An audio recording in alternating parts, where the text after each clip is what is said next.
Encore un noir.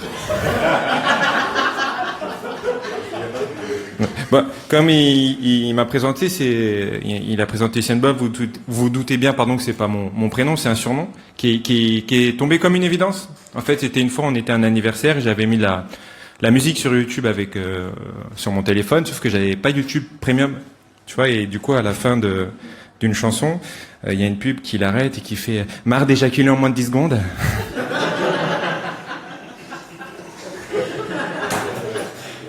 Voilà. Sinon, par applaudissement, il y en a qui ont des enfants ici? Ouais, tiens, vas-y, toi. T'es quel genre de papa? T'es plutôt sévère? T'es plutôt cool? Je dirais les deux, hein. Tu dirais les deux, ok.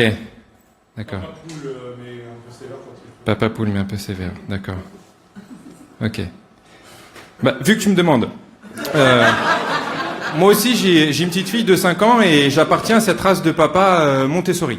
Tu vois, ça veut dire peu importe la bêtise que fait ma fille, pour la gronder, je me baisse à son niveau, je la regarde droit dans les yeux et je lui dis t'as dit ferme ta gueule à papa parce que t'étais en pleine tempête émotionnelle. Et c'est ok. Sauf que moi j'ai pas du tout été éduqué comme ça. La pédagogie de mon père c'était plutôt démonter souris et son objectif pédagogique principal c'était pas que je devienne quelqu'un de bien dans la vie. Non, sa hantise, son angoisse c'était que je devienne un homosexuel. Vraiment. Et du coup, il traquait tout signe qui pouvait lui faire penser que j'entamais le chemin qui mène vers la bite. Et ça allait jusqu'à ma manière de m'asseoir. Moi, petit, je m'asseyais en Amazon. C'est une position très féminine. Lui, il avait horreur de ça. Et une fois, je suis posé avec mes sœurs. On regarde Charmed. Et il débarque, ça lui fout la haine. Et il me voit et il me fait...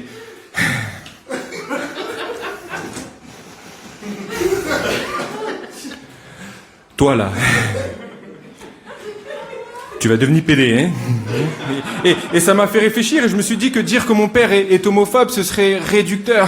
Parce que lui, c'est plus agressif. Tu sais, c'est un espèce d'homovore, quoi. Il peut pas les blairer, c'est dingue. Et quand je suis devenu adolescent, mon père, il brillait par son absence. Ouais, le rire de bâtard. À un moment, il brillait tellement que je savais pas s'il était vivant ou mort, tu vois. Du coup, pour me consoler, je me faisais des films. Tu sais, je me racontais qu'il était parti en road trip à travers le monde avec le papa de Stromae. Et à un moment, il est venu dans ma vie et moi, je suis plutôt un bobo. C'est-à-dire, j'ai besoin de parler avec lui, j'ai besoin de savoir pourquoi est-ce qu'il avait fait autant d'enfants pour autant s'en battre les couilles. Sauf que lui, il est pas comme ça, c'est pas son truc, c'est ni sa culture, ni sa manière d'être. Donc du coup, moi, j'arrive et je lui parle longtemps, tu vois. Je lui livre littéralement mon cœur. Et quand c'est à son tour de reparler, il part en road trip, le bâtard. Tu sais, mon père, c'est un peu un macho à l'ancienne. Tu vois, et moi, j'étais persuadé que j'étais complètement différent de lui. Par exemple, j'étais persuadé que j'avais aucun problème avec les femmes. Et je me suis rendu compte il y a pas longtemps, en voiture, sur l'autoroute, à chaque fois que je me fais doubler sur la gauche par une femme, j'accélère. C'est automatique, tu sais, je contrôle pas le truc. Et c'est là que j'ai réalisé que j'avais un espèce de problème, de fragilité dans ma masculinité. Tu vois, et je pense qu'on est plein d'hommes hétéros à partager ce genre de fragilité. Tu sais, on se teste même dans notre virilité. Je vais vous le prouver. Tu sais, quand on est entre potes et qu'on se connaît bien, on se pose la question, est-ce que tu serais capable de sucer une bite pour 10 millions d'euros? Cette question n'a aucun sens, tu sais, c'est ridicule, c'est tellement ridicule parce que moi, pour 10 millions, je te fais la pipe de ta vie, tu sais.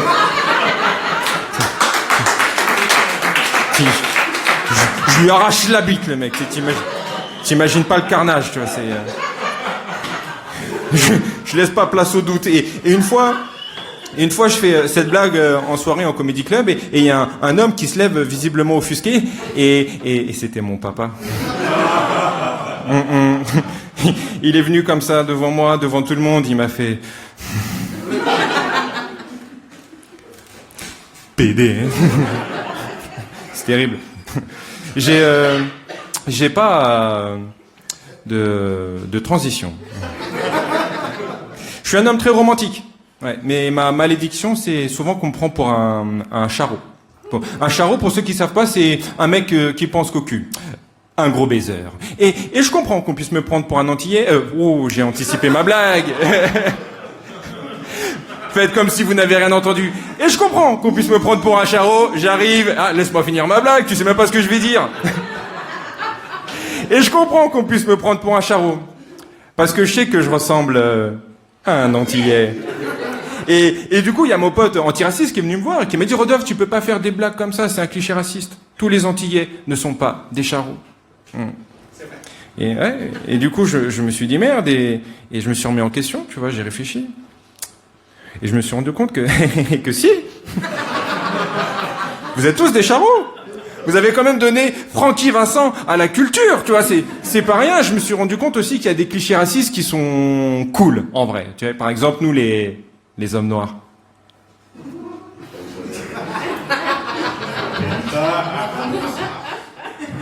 On a le rythme dans la peau, bande de cochons. Les Asiates, ils sont travailleurs. Les Juifs, ils ont de l'argent et contrôlent le monde, hyper stylé. Et il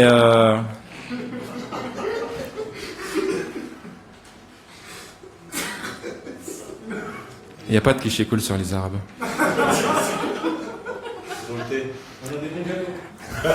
Même pas. Pas tant que ça. Et le pire, c'est que j'ai cherché longtemps, tu vois, et le moins pire que j'ai trouvé, c'est que c'est des voleurs, tu vois, c'est...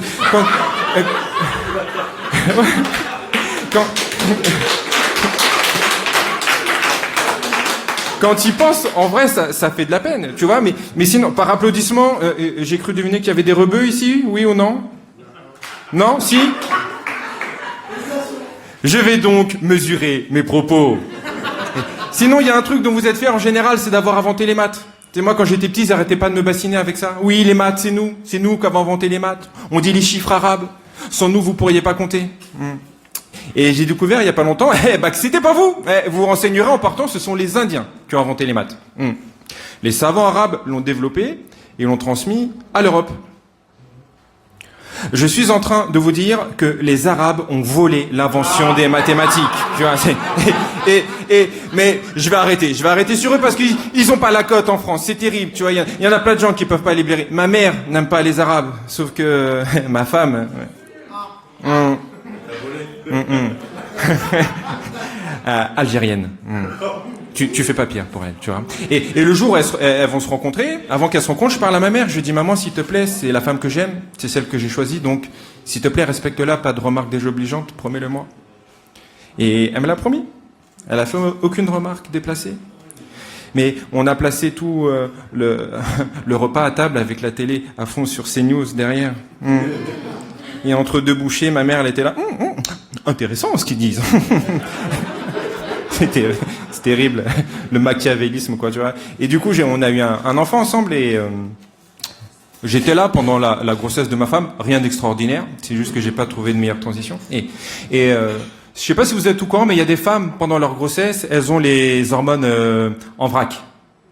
Traduction, elles pleurent pour rien.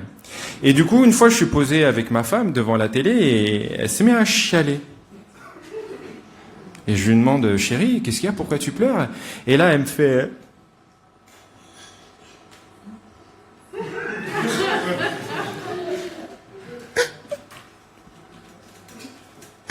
J'ai envie de faire pipi.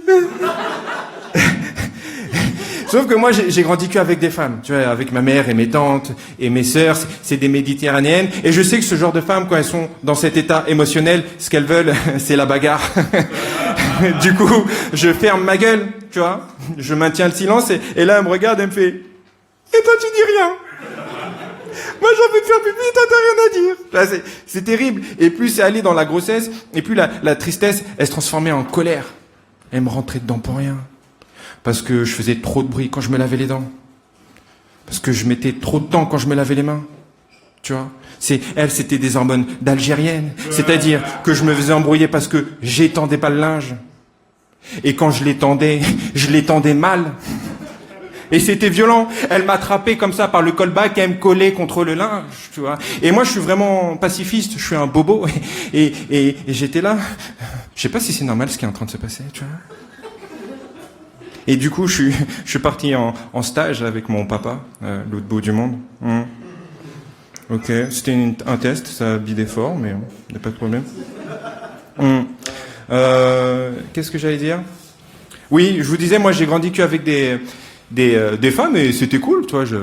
Franchement, j'ai pas à me plaindre, mais j'ai vu en grandissant qu'il y avait des différences culturelles avec mes potes, par exemple.